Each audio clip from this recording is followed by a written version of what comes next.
जय श्री कृष्ण। राधे राधे। भक्तों, आज का दिन सभी माताओं और बहनों के लिए अत्यंत पावन है, क्योंकि यह दिन संतान की दीर्घ आयु और मंगल कामनाओं को समर्पित है। जीवित पुत्री का व्रत, जिसे प्रेम पूर्वक जीतिया व्रत भी कहा जाता है, अश्विन मास के कृष्ण पक्ष की अष्टमी को पूरे श्रद्धा और भक्ति भाव से रखा जाता है। यह व्रत विशेष है क्योंकि इसमें माताएं निर्जल रहकर जल तक का त्याग कर अपनी संतान के उत्तम स्वास्थ्य और दीर्घ जीवन की प्रार्थना करती हैं। शास्त्रों में कहा गया है कि जहाँ माँ का हृदय संकल्पित होता है, वहाँ भगवान स्वयं रक्षक बनकर उपस्थित होते हैं। इसी विश्वास के साथ माताएं इस व्रत को करती हैं और जितिया व्रत की कथा को श्रद्धापूर्वक सुनती और सुनाती हैं।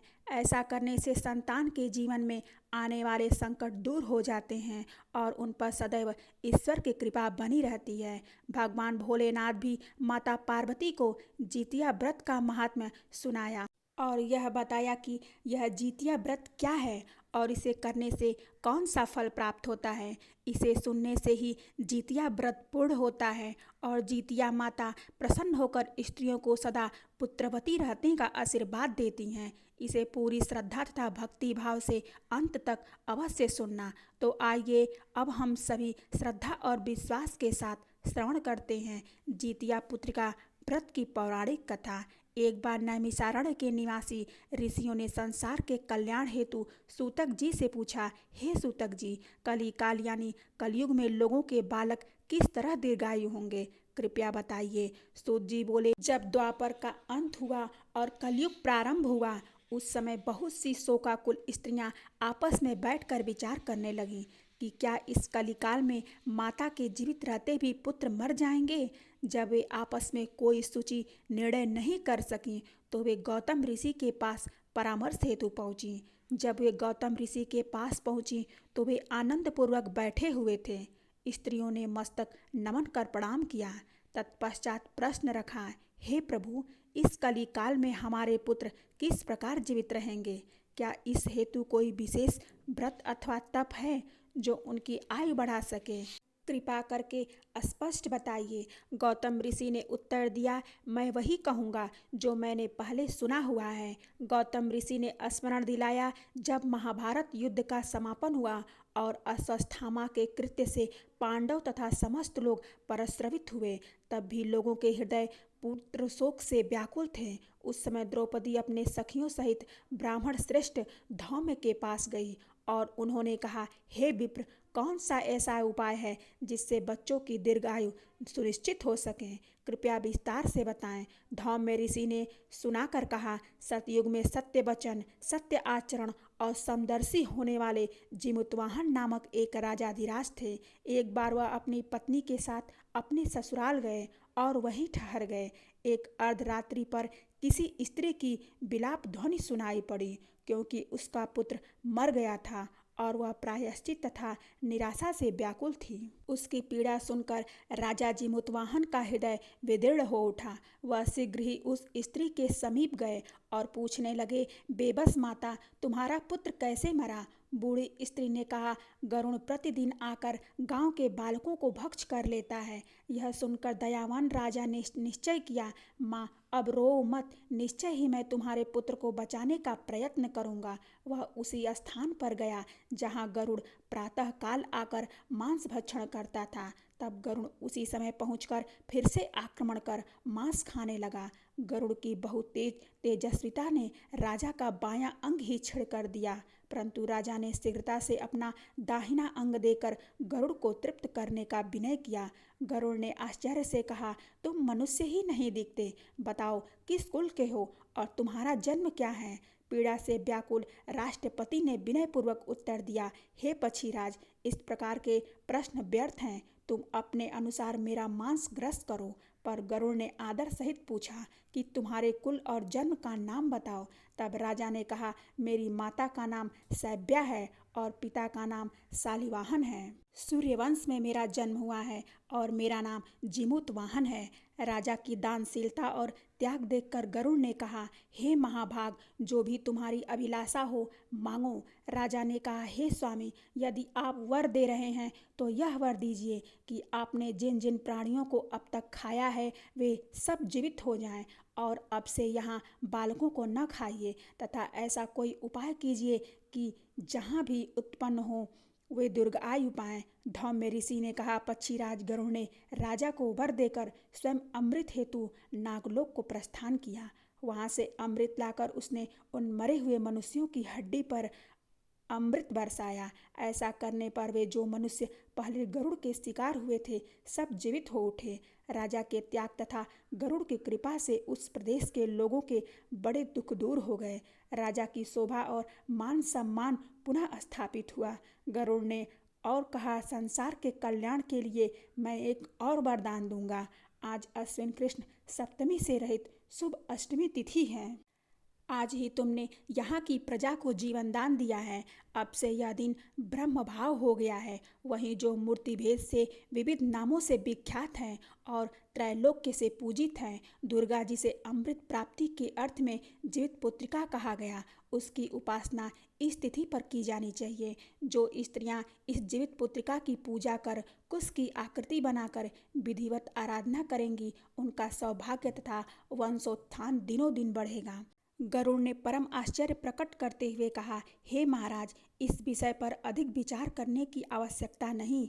यह प्रण अल्प में बड़ा फलदायी है। वहाँ उपस्थित पुरुष और नारी समस्त कथा सुनकर प्रमाणित हुए कि इस व्रत का विधान इस प्रकार है। सप्तमी विधि अष्टमी, अर्थात यदि सप्तमी की विधि सहित अष्टमी आए तो उस दिन व्रत न करें। शुद्ध अष्टमी को व्रत रखें और नवमी को पारण करें। यदि इस नियम का कड़ाई से पालन न किया गया तो फल नष्ट हो सकता है और सौभाग्य भी विघटित हो जाएगा। इसी प्रकार गौतम, धौम्य, जिमूतवाहन और गरुड़ की कथा सुनकर उन स्त्रियों को यह मार्गदर्शन दिया गया कि इस अष्टमी का व्रत मनोयोग से करने पर पुत्रों की रक्षा और दीर्घ आयु सुनिश्चित होगी। जिमूतवाहन को इस तरह का वरदान देकर गरुड़ बैकुंठ धाम को चले गए और राजा भी अपनी पत्नी के साथ अपने नगर को वापस लौट आए। धौम्य द्रौपदी से कहते हैं, हे देवी, मैंने यह अतिशय दुर्लभ व्रत तुम्हें बताया है। इस व्रत को करने से बच्चे दीर्घायु होते हैं। हे देवी, तुम भी पूर्वोक्त तिथि से यह व्रत और दुर्गा जी का पूजन करो तो तुम्हें अभिलाषित फल प्राप्त होगा। मुनिराज धौम्य की बात सुनकर द्रौपदी के हृदय में एक प्रकार का कौतूहल उत्पन्न हुआ और उसने पूर्वजनी स्त्रियों को बुलाकर उनके साथ यह उत्तम व्रत किया। गौतम जी ने कहा, यह व्रत और इसके प्रभाव को किसी एक चील ने सुन लिया और अपनी सखी सियारन को बतलाया। इसके बाद पीपल की शाखा पर बैठकर उस चील ने और उस वृक्ष पे के खोते में बैठी सियारिन ने भी व्रत किया। फिर वही मादा चील किसी उत्तम ब्राह्मण के मुख से यह कथा सुनने लगी और पीपल के खोते में बैठी हुई अपनी सखी सियारिन को सुनाने लगी। सियारिन ने आधी कथा सुनी थी कि उसे भूख लग गई और वह उसी समय 100 से भरे हुए शमशान में पहुंच गई। वहां उसने इच्छा भर मांस का भोजन कर लिया और चील बिना कुछ खाए पिए ही रह गई। जब सवेरा हुआ तो वह गौशाला में गई और वहां गाय का दूध पिया। इस प्रकार नवमी को उसने पारण किया। कुछ दिनों बाद वे दोनों मर गईं और अयोध्या में किसी धनी व्यापारी के घर में जन्मी। संयोग से उन दोनों का जन्म एक ही घर में हुआ, जिसमें सियारिन ज्येष्ठ हुई और चील छोटी। वे दोनों ही शुभ लक्षणों से युक्त थीं, इसलिए बड़ी लड़की काशी नरेश को और छोटी उसके मंत्री अग्नि के सामने विधि पूर्वक ब्याही गई। पूर्व जन्म के कर्म फल से वह मृगनयनी रानी हुई, किंतु उसकी संतान जैसे ही उत्पन्न होती वैसे ही मर जाती। दूसरी ओर पूर्व जन्म की बातों का स्मरण करने वाली मंत्री की पत्नी ने अष्टवसु के समान तेजस्वी 8 पुत्रों को जन्म दिया और सभी जीवित रहे। अपनी बहन के पुत्रों को जीवित देखकर ईर्ष्यावश राजपत्नी ने अपने स्वामी से कहा, यदि आप मुझे जीवित रखना चाहते हैं तो इस मंत्री के भी पुत्रों को उसी स्थान पर भेज दीजिए जहां मेरे बेटे गए हैं, अर्थात उन्हें भी मार डालिए। यह सुनकर राजा ने मंत्री के पुत्रों को मारने के लिए कई उपाय बताए, परंतु मंत्री पत्नी ने जीवित पुत्र के पुण्य बल से उन्हें बचा लिया। एक दिन राजा ने अपने आदमियों से उन पुत्रों के सिर काटकर एक पिटारी में रखवाए और वह पिटारी मंत्री पत्नी के पास भेज दी, किंतु वे 8 सिर बेशकीमती जवाहरात बन गए और वे 8 पुत्र भले चंगे अपनी माता के पास वापस लौट आए। उनको जीवित देखकर राजपत्नी को बड़ा विस्मय हुआ। अंत में वह मंत्री की पत्नी के पास गई और बोली, बहन, तुमने ऐसा कौन सा पुण्य किया है जिससे बार बार मारे जाने पर भी तुम्हारे पुत्र नहीं मरते? इस पर मंत्री की पत्नी ने उत्तर दिया, हे राजरानी, पूर्व जन्म में मैं चील थी और तुम सियारिन थी। हमने साथ साथ जीवित पुत्रिका का व्रत किया था, किंतु तुमने व्रत के नियमों का भली भांति पालन नहीं किया और मैंने किया था। इसी दोष से तुम्हारे पुत्र जीवित नहीं रहते। अब भी यदि तुम यह व्रत करोगी तो तुम्हारे पुत्र दीर्घ आयु होंगे। मैं तुमसे सच सच कह रही हूँ। इसके कथानुसार रानी ने व्रत किया और तभी से उसके कई पुत्र सुंदर और दीर्घायु होकर बड़े राजा बने। सूत जी कहते हैं कि सब प्रकार का आनंद देने वाला यह दिव्य व्रत मैंने बतलाया। स्त्रियां यदि चिरंजीवी संतान चाहती हैं तो विधि पूर्वक यह व्रत अवश्य करें। प्रेम से बोलिए, जिमुतवाहन भगवान की जय हो। अब आइए श्रवण करते हैं चील और सियारिन की जीतिया व्रत कथा। नर्मदा नदी के पास कंचनवटी नामक नगर था। वहाँ के राजा का नाम मलय केतु था। उसी नर्मदा नदी के पश्चिम में बालू नाम की मरुभूमि थी, जिसमें एक विशाल वृक्ष पर चील रहती थी और उसी वृक्ष के नीचे एक सियारिन भी निवास करती थी। चील और सियारिन दोनों ही पक्की सहेलियां थीं। कुछ स्त्रियों को जीतिया व्रत करते देखकर चील और सियारिन ने भी यह व्रत करने का संकल्प लिया और दोनों ने भगवान श्री जिमुतवाहन की पूजा की और व्रत करने का प्रण लिया। जिस दिन दोनों ने व्रत रखा उसी दिन नगर के एक बड़े व्यापारी की मृत्यु हो गई और उसका दाह संस्कार उसी मरुभूमि में किया गया। मुर्दा देखकर सियारिन को भूख लगने लगी और वह खुद को रोक नहीं पाई, जिसके कारण उसका व्रत टूट गया। परंतु चीन ने स्वयं पर संयम रखा और पूरी श्रद्धा व नियम से अपना व्रत पूरा किया। सियारिन ने मुर्दा खाया था, इसलिए उसका व्रत खंडित हो गया। वह मुर्दा घाट से एक हड्डी उठाकर अपने माद में ले आई और रात को धीरे धीरे खाने लगी। तब चील ने उससे पूछा, हे सियारिन बहन, तुम क्या खा रही हो? मुझे कटकट की आवाज़ आ रही है। इस पर सियारिन ने झूठ बोलते हुए कहा, हे चील बहन, मैं क्या बताऊं, दिन भर से भूखी हूँ और रात में भी भूखा रहना पड़ता है। मैं करवट बदल रही हूँ, इसलिए मेरी हड्डियाँ कटकटा रही हैं। मैं कुछ खा थोड़ी ही रही हूँ।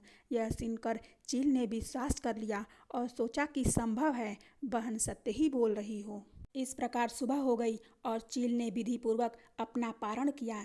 चील ने व्रत पूरा किया था, इसलिए उसके बच्चे जीवित हुए और वह उसके साथ आनंद पूर्वक रहने लगी। परंतु सियारिन ने व्रत भंग कर हड्डी खा ली थी, इसलिए उसके पुत्र मर गए। कुछ समय बाद दोनों की मृत्यु हो गई और अगले जन्म में दोनों सहेलियां पुत्री रूप में एक ब्राह्मण परिवार में जन्मी। उनके पिता का नाम भास्कर था।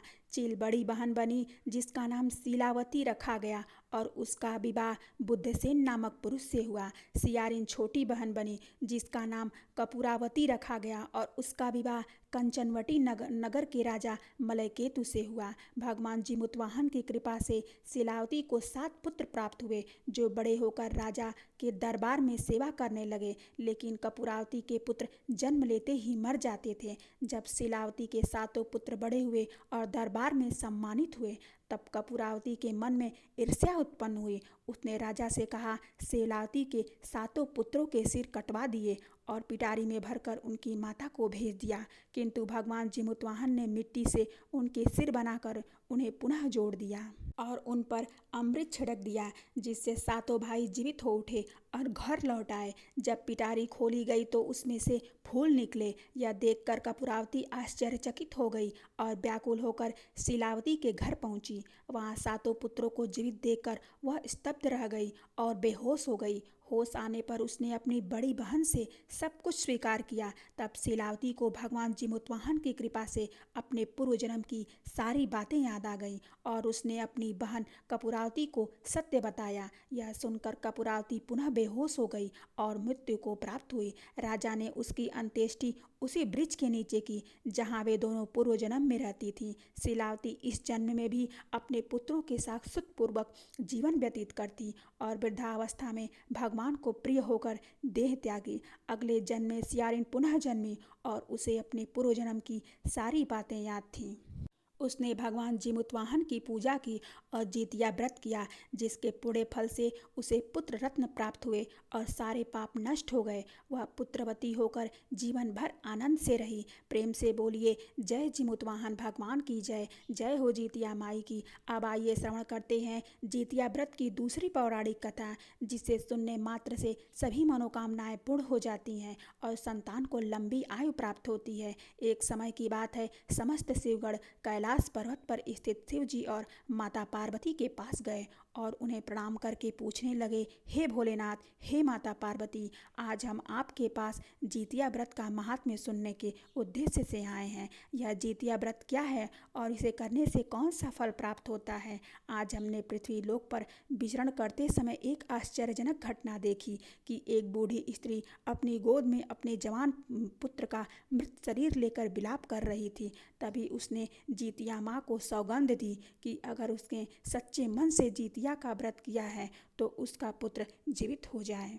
हे भोलेनाथ, हे माता पार्वती, तभी हमने देखा कि आश्चर्यजनक रूप से उस बूढ़ी स्त्री का पुत्र जीवित हो उठा और वहां उपस्थित सभी लोग जितिया माता की जय जयकार करने लगे। शिव जी ने कहा, हे मेरे प्रिय गणों, आज तुम सबने संसार के कल्याण के उद्देश्य से जितिया व्रत के उत्तम महात्म्य को सुनने की इच्छा प्रकट की है। इस महात्म्य को सुनने मात्र से लोगों के संपूर्ण पाप भस्म हो जाते हैं। इस व्रत को सुनने वाला कभी दरिद्र नहीं होता। इसे सुनने से ही जितिया व्रत पूर्ण होता है और जितिया माता प्रसन्न होकर स्त्रियों को सदा पुत्रवती रहने का आशीर्वाद देती हैं। तो आज मैं तुम्हें जितिया व्रत की उत्तम कथा सुनाने जा रहा हूँ। इसे पूरी श्रद्धा तथा भक्ति भाव से अवश्य सुनना। समस्त शिवगण शिव माता पार्वती के संवाद को सुनने लगे। प्रेम से बोलिए जिमुतवाहन भगवान की जय, जितिया माई की जय। दो बहनें थीं, एक का नाम मंगला और दूसरी का नाम सुमंगला था। दोनों का भाग्य अलग अलग था। मंगला गरीब और बहुत दुखी रहती थी, जबकि सुमंगला अमीर थी और हमेशा सुखी रहती थी। दोनों एक ही गांव में रहती थीं। मंगला सुमंगला के घर में काम करती थी, सफाई करती थी, खाना बनाती और जो बचा खुचा खाना होता था वही उसे मिल जाता, उसी से उसका घर चलता। समय बीतता गया, दोनों के बच्चे हुए। मंगला को 2 पुत्र, सुमंगला को भी 2 पुत्र हुए। जब जितिया का व्रत आया तो दोनों बहनों ने मिलकर व्रत रखा। व्रत के दिन मंगला ने सुमंगला के घर चावल फटके। उसने चावल का जो कूड़ा खुर्द निकला वही अपने लिए रख लिया और अच्छे चावल सुमंगला को दे दिए। फिर मंगला ने साग चुना, बढ़िया पत्तियां सुमंगला के लिए रखीं और डंठल अपने लिए ले आई। उसने सुमंगला के घर में खाना बनाया और बचा हुआ खुर्दा चावल व डंठल घर जाकर बच्चों को खिलाया और खुद भी खाई। रात को आधी रात में एक बूढ़ी अम्मा उसके घर आई और दरवाज़ा खटखटाया। मंगला ने दरवाज़ा खोला और पूछा, अम्मा आप कौन हैं और इतनी रात में किस लिए आई हैं? बुढ़िया बोली, बेटा मुझे बहुत भूख लगी है, कुछ खाने को दे दो। मंगला बोली, हम बहुत गरीब हैं, आज मैंने खुर्दी का चावल और डंठल का साग बनाया है, क्या आप खाएंगी? बुढ़िया बोली, हाँ क्यों नहीं, मुझे जो भी दोगी मैं खा लूँगी। मंगला ने वही खाना उन्हें परोस दिया। भोजन के बाद बूढ़ी अम्मा बोली, मुझे रात के अंधेरे में दिखाई नहीं देता, मैं घर कैसे जाऊँ? मंगला बोली, कोई बात नहीं, आप यहीं सो जाइए, सुबह जाइएगा। थोड़ी देर बाद बूढ़ी अम्मा बोली, बेटा मुझे दीर्घाशंका लगी है, कहाँ करूँ? मंगला बोली, मेरे घर में बाथरूम नहीं है, आप कोने में कर लीजिए। बूढ़ी अम्मा ने पूछा, भर भर करूं या छर छर? मंगला नींद में थी, बोली, भर भर कर दीजिए, मैं सुबह साफ कर दूंगी। बूढ़ी अम्मा बोली, बेटा मैं अपने हाथ कहाँ साफ करूं? मंगला बोली, आप मेरे सिर पर हाथ साफ कर लीजिए। सुबह जब मंगला नदी में स्नान करने गई तो उसके सिर से गिरता पानी सोने का बन गया। सभी महिलाएं यह देखकर चकित रह गईं। मंगला जब घर लौटी तो देखा कि उसके घर के कोने कोने में सोना बिखरा हुआ है। वह समझ गई कि रात में भगवान जीमूतवाहन स्वयं रूप बदलकर उसके घर आए थे और आशीर्वाद दे गए। अब मंगला धनवान हो गई और उसने सुमंगला के घर जाना बंद कर दिया। दूसरे वर्ष जब व्रत आया तो सुमंगला ने भी वही किया। उसने अच्छे चावल फेंक दिए और खुर्दी अपने लिए रख ली, साग की पत्तियां फेंक दी और डंठल रख लिए। रात को उसके घर भी बूढ़ी अम्मा आईं और भोजन मांगा। सुमंगला ने खुर्दी चावल और डंठल का साग परोस दिया। बूढ़ी अम्मा बोली, मुझे दीर्घाशंका लगी है, कहाँ करूं? सुमंगला बोली, वही कोने में कर लीजिए। जब अम्मा ने पूछा, भर भर करूं या छर छर, तो सुमंगला को याद नहीं आया कि मंगला ने क्या कहा था। उसने कह दिया, छर छर कर दीजिए। फिर अम्मा ने पूछा, अपने हाथ कहाँ साफ करूं? सुमंगला बोली, मेरे सिर पर साफ कर लीजिए। सुबह हुई तो सुमंगला का पूरा घर गंदगी से भर पड़ा था और उसके सिर में भी गंदगी लगी थी। वह दुखी होकर मंगला के पास गई और बोली, तुमने मुझसे झूठ कहा था और मेरा घर गंदा करवा दिया। मंगला बोली, तुमने गलती की है,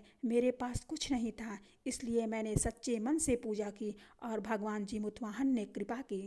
तुम्हारे पास सब कुछ होते हुए भी तुमने लालच किया, इसलिए तुम्हें यह फल मिला। सुमंगला को अपनी गलती का पछतावा हुआ और वह रोते हुए अपने घर लौट गई। प्रेम से बोलिए, जय हो जीतिया माता, जय हो जीमूतवाहन भगवान की। जिस प्रकार आपने मंगला को आशीर्वाद दिया उसी प्रकार सबको देना और जैसा फल सुमंगला को मिला वैसा किसी को न देना। प्रेम से बोलिए, जय श्री हरि विष्णु, हर हर महादेव।